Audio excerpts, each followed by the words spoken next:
As the Kharif season starts, the Union Cabinet has approved the increase of minimum support price for 14 Kharif crops, a decision that comes ahead of assembly polls in Haryana, Maharashtra, Jharkhand. Well, it's to note that farmers will get around 2 lakh crore rupees as MSP, which is 35,000 crore more than the previous years. The Cabinet has said that this decision has been taken after the cost was scientifically calculated by CACP. MSP for common grade paddy has been hiked by 117 rupees to 2,300 rupees per quintal.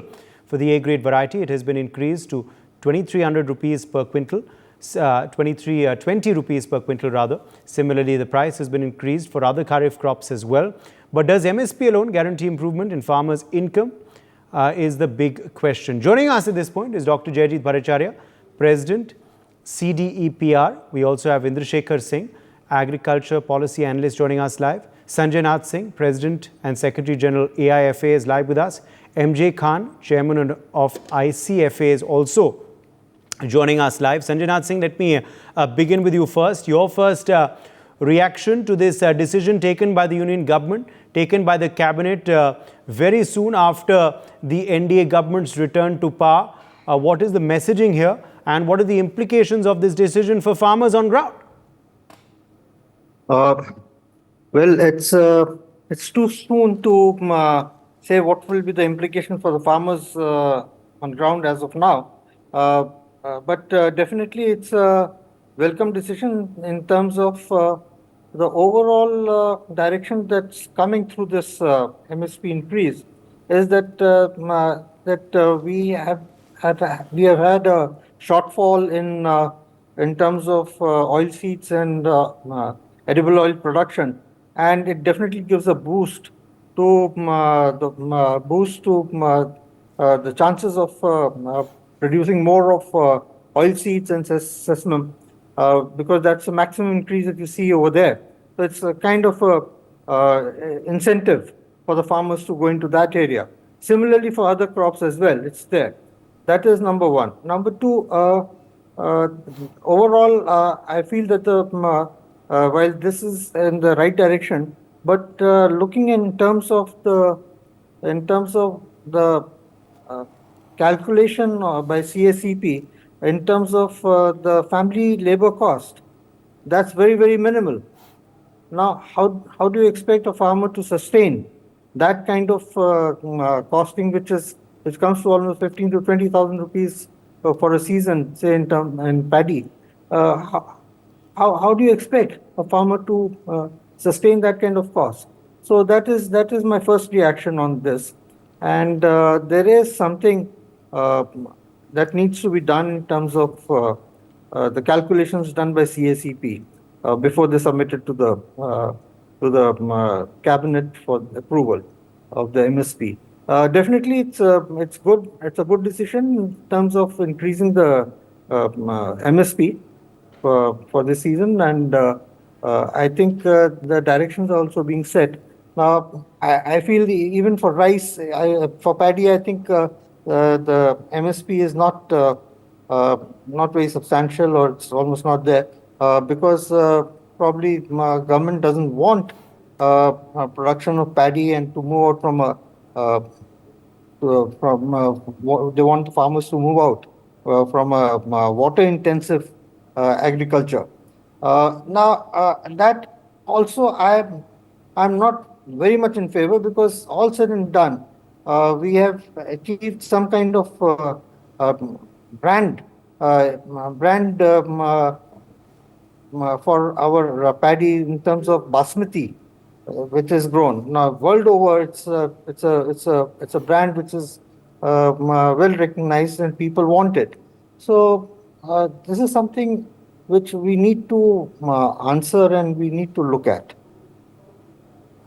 Okay, let me take that across to Dr. Jayajit Bhattacharya. Dr. Jayajit Bhattacharya, come in here on this decision taken, of course, by the Cabinet. What you believe the implications of it will be. Also, of course, as far as the messaging is concerned, what is that as well? So, if you look at it from an overall perspective, there is a 35,000 crore increase in the MSP. So that's 35,000 crores more going into the farmer's pocket. And that's from the farmer's perspective. So it's a great thing. So I'll not focus on that part. It's a total of 15% increase that the farmers are getting. But more importantly, if you see which are the crops which has got disproportionate focus, it's crops like oil seeds, crops like pulses, which we have been importing quite significantly. So if this is going to incentivize farmers to grow more oil seeds and more pulses, I think that's going to be very important from a current account deficit perspective, because then we'll be importing less of both of these. We have been importing, in fact, significant amount of pulses from both Canada and Australia, and we know the issues that we're having with Canada. So it also helps from a geopolitical perspective and not just farmers' perspective. Now, coming down to the farmers' perspective, obviously it helps in incentivizing the farmers towards crops which are needed more for the country, rather than just producing crops because there is an MSP and the production machinery keeps going on, and we keep buying those crops and keeping it in silos, and then they start getting wasted, as we have seen in many pictures, where spoiled crops is lying on the television, on the railway platform, and so on and so forth. So this seems to be doing a bit of a balancing act between the kind of crops that needs to be produced. But also, I think we need to step back and look at in which direction the total subsidy is going and what are the other implications of providing the subsidy. Are we spreading the subsidy across a large number of farmers, or can we also use this money to kind of bring in reforms in farming, so that there is a increased productivity while reducing the number of people engaged in farming? So those are forward-looking issues that needs to be looked at. But I think the way this MSP increase has been structured, it touches on multiple points and not just on helping out the farmers, which is an extremely important point. And also the fact that it sends out a signal that the government is focused on farmers and on, therefore, 60% of the population who continues to need support, especially in this time of transition when we are moving towards very, very significant climate change. As we can all see, it's impacting us on a day in and day out basis. So if we don't put focus on agriculture at this point in time, we might have food shortages as we move forward. And we are not talking about food shortage just in India, but global food shortages. Okay, let me take that across to Indrashekhar Singh as well. Indrashekhar Singh, this is of course a big move taken by the government. It's likely to have a direct impact on farmers' income on ground as well. What do you make of this decision? Of course, the rationale behind it and also the messaging of it all, Indrashekhar. See, Uday, first of all, thank you for having me on your show. It's actually going as per the BJP's manifesto promise. The BJP had said that we are going to increase MSP if we are voted to power. So we have to see this in a series of events. First, beginning with the Kisan Nidhi, and then backed by the MSP release that the government has done. Now, my question, the earlier two panelists have actually covered most of the points, and I would like to ask the question of now how. Now, you've already said that you're going to put more money into Dalhan, you're going to put more money with pulses, legumes, oil seeds. But I want to see how this money will actually reach the farmers. Now, it just cannot be through the normal mandi mechanism, because when the harvest come, most of the produce that is being produced in the country is not bought by the government. And when the government is not buying it or does not have a procurement guarantee, the farmers are left basically on the mercy of the traders and the big corporations who are then driving prices down, because that's the time there is ample supply. So, of course, the MSP is a great idea, and why MSP is a big success in Punjab, in Haryana for rice and wheat, paddy and wheat, it is because of government procurement. If the government actually has a program where it builds clusters, it provides direct bank transfers to the farmers, that's the way this MSP law can actually, or this MSP can actually reach the farmers. There are many great laws in India, but we have to understand, if they don't reach the farmer, what good are they? If this money also is pocketed by traders and other big corporations, I think the intent of the government, first of all, will fail, and also the farmers won't get the benefit. So the question of how is very important at this stage. How are we going to ensure that this money that the government has allocated reaches the farmers? Now, here I have a suggestion which I've already made earlier on NewsX platforms that we need to have a program where the farmers are supported. We need to have a new deal for Indian agriculture. What I mean by that is have across the spectrum regional programs where farmers can voluntarily enroll with governments. Not all areas of India do not produce legumes. They do not produce oil seeds, but there are some regions which do. And most of these areas lie in the rain-fed area or areas which have low irrigation, because oil seeds and legumes demand less irrigation, less moisture.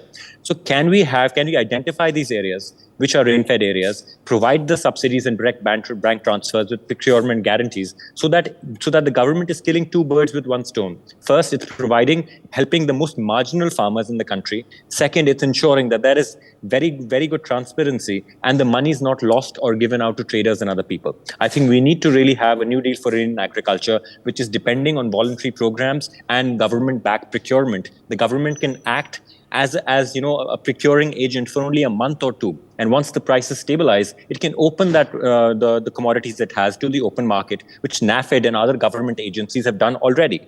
There is no need for APEDA and other agencies to buy dal from Canada, which is actually not good, and other countries which is nutritionally deficient. We need to have Indian farmers growing good nutritious dal, good nutritious oilseeds, and for them to be rewarded with the right price for it. Yes, MJ Khan also with us now. MJ Khan, clearly, of course, farmers have been empowered by this move. It's a big move taken by the centre. What do you make of it? Certainly, in fact, MSP increase was expected and government has done it. But we were expecting a little more, especially in rice, because last year the production was down by almost 3.8 million tons. This year, and that set the global rice prices upwards, and India has to put the ban on certain categories of rice. So we were expecting slightly higher increase in rice. Pulses, whatever it has ranged from 4% to 12%, it is fine, because pulses are the priority of the government. But Araher, I was expecting a little higher increase in MSP. It is only, I think, 4.8%, something like that. Rice also it is 5.35%, whereas inflation is 5.95%. So if you set it against the inflation, it is starting to increase. So little more increase, because rice is something which Mr. Singh was saying, grown all over the country, and that is a major principal crop of the farmers. So little more increase in rice would certainly have gone down well with that, and also with the priority of the government for increasing the exports. Why to put ban when there is a scope for increasing much more production of rice? Because today, the productivity levels are low. There are technologies, there are practices available, there are seed quality available, which can substantially improve the rice production. And when the global demand for Indian rice is going up, we must tap this opportunity instead of putting ban on the rice exports, which actually shakes the confidence of the importers, and it takes a lot of time to develop that export market. But pulses, I am happy that government has done well, though it ranges from, ultimately this year there is a record level of import of pulses touching almost 5 million tons, which has not been the case ever before. So therefore, little more focus on production of pulses, little better MSP for pulses, especially Araher.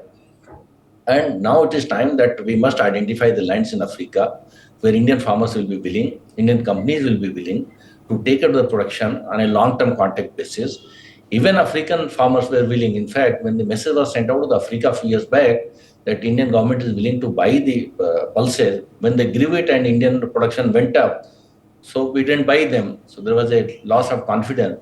So I believe little longer-term policies will be required in order to address the issue of pulses, which we are import-dependent, about close to 5 million tons this year, and oil seed, which has been in excess of 10 million tons. So government has woken up. There is a seriousness about increasing the oil seed production. I believe that what Tata Trust has done recently, they given 5 crores to Indian Institute of Pulses Research, Kanpur. So more PSUs need to be encouraged to spend CSR funding for increasing the pulses production, and that kind of our R&D investment. So tomorrow the finance minister has convened a meeting. I'm also joining that on the farm agenda. We'll be pushing for it that greater investment in R&D, because we are spending about 0.6% of the agriculture GDP and agricultural R&D. Developed world is almost 1.6%. So there's a long way to go. So we need to actually increase the spending on R&D and also little long-term policy perspective so as to ensure that confidence of the export market is alive, and where from we are importing or dependent on import, they also deal us with. This year, Zimbabwe has played a very, I would not say nasty role, but very unpredictable. When we wanted pulses, most of the traders denied it because they were probably bitten by the earlier experience. So I believe little better consistency in our policy perspective and little more investment in R&D that will go well, and MSP increase also. Yes. Also, if we Dr. Jayajit Bhattacharya couple it together with the first decision announced by PM Modi after taking charge for this third term, where he signed, of course, the amount for the Kisan under the Kisan Nidhi scheme, this clearly shows a focus, a pro-farmer focus, a pro-agriculture sector focus of the union government. Yes, undoubtedly so. I think there's a clear signaling that the government is serious when it said it's going to focus for the upliftment of the farmers. It has followed up the words with actual action. Also, as I was mentioning, that along with it, the action is not just random giving out of money and distributed manner, but also using that to channelize the farmers. For example, based on the current MSPs being given, the highest return is for bajra. Now we know that the bajra is a drought-resistant crop, and that's really what we need. When I was talking about climate change, we need more crops like bajra, and there is a 77% return on bajra now that's happening. So these MSPs are also being used as a tool, not just to uplift the farmers, but also to channelize them to crops that are relevant for the country, which are drought-resistant, and which are really needed by the consumers, rather than just churning out crops for the sake of churning out crops. And I think along with it, we will for surely be seeing many more steps being taken for farmers, because it is not just MSP that is needed for farmers. There is also education, healthcare, and so on and so forth, which needs to be followed up, along with some of the things that Mr. Khan just talked about, where we would need to increase the amount of land that we have for farming, both within the country and outside the country. Some of the issues that Mr. Singh was talking about, which is about ensuring that the money being put in actually reaches the farmers, which is what the farm reform bills were supposed to do. And I hope that those reform bills are again brought back in a manner which is consultative, which is acceptable to everybody, so that we move forward with this agenda or the promised agenda of being farmer focused, which is really, again, as I said, 60% of the population, and we do need to support them. Yes, we certainly do. And this is an effort, clearly, of course, Sanjay Singh, as we move towards the promise made by Prime Minister Modi of doubling farmers' income. This is clearly earnest efforts, earnest steps in that direction, Sanjay Singh. Of course, more needs to be done, but we're clearly moving forward swiftly, aren't we? I think that's a move in the right direction, undoubtedly. Of course, there are a couple of caveats which need to be looked into. And that is what Indu had just said about how it would get implemented, how it would reach the farmers. So that's a very important aspect of the entire policy decision that's been taken on MSP and futuristic policies that will come up for improving the farmers' income. One thing is definitely there. I think we need to have a long-term agriculture policy, and it should be kind of implemented and accepted by all states, because it's a state subject, all said and done. So some states would accept it and others would not, and that is where the problems crop up. So we need to have some kind of a agreement all across the country that, okay, fine, let's have a long-term agriculture policy, which in consultation with all the state governments, and then come up with one and implement it. And that's what it has to be done in a very consultative manner. It will require some time, but it requires a lot of input and diligence and a lot of, I would say, commitment to it. Yes, Indrashekar, come in here on on the messaging of it all, because clearly, of course, a lot of moves taken by governments have political messaging as well.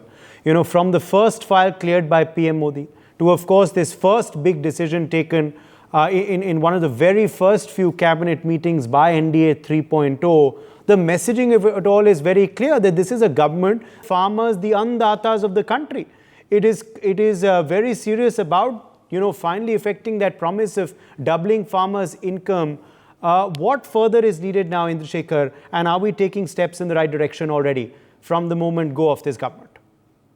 I think, first of all, whoever is advising Modi ji on policy, they need to go. They've already got Modi in the biggest quagmire ever by making him follow this line of doubling farmers' income and failing to deliver. So the Modi government's biggest fault is relying on policy advisors who've actually led the BJP down in a very, very bad way.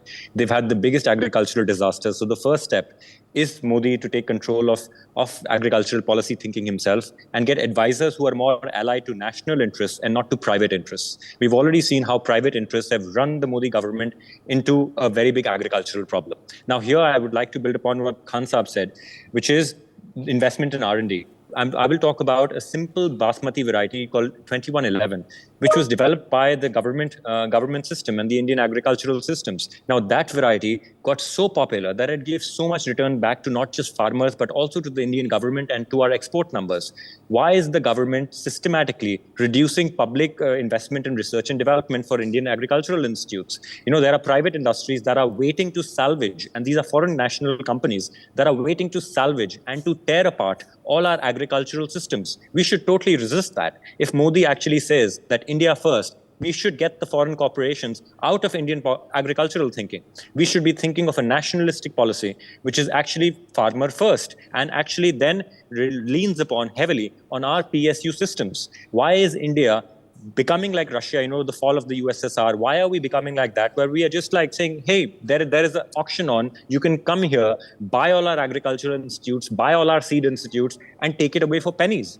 Let's not have that attitude. I think there are very good scientists within the government system. There are very good agricultural scientists who have worked their life out. If there is proper investment, I don't think so there is any other external resource required to get the system restarted.